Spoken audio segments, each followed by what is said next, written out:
Puno na mga pasabog na programa ang ihahatid namin sa inyo ngayong month of May, mga kapatid. Ang inyong mga dapat abangan. Sa report ni MJ Marfori.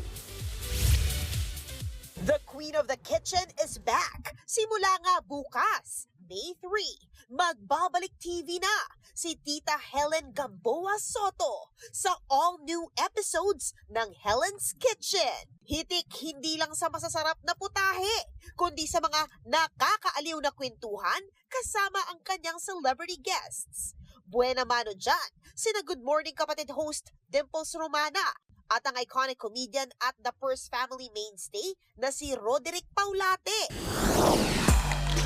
From chill na kwentuhan, pupunuin naman natin ang aksyon ng inyong bawat gabi sa pinakabagong kapatid action serye na Totoy Bato, simula sa Lunes. Magmamatigas na si kapatid Prince Kiko Estrada bilang si Totoy Bato sa kanyang laban para sa sarili, para sa pamilya at para sa pag-ibig. Pagkaharap.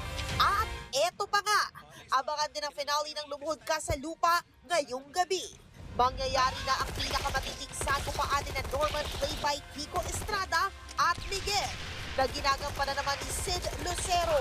Sino kaya sa kanila ang mapapaluhod sa lupa? Tutukan yan mamaya sa pagtatapos ng Lumuhod Ka sa Lupa.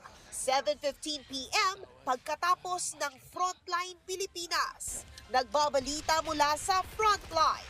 MJ Marfori, News 5. Mga kapatid, ito po ang inyong K-Alaman Queen, Kalad Karen.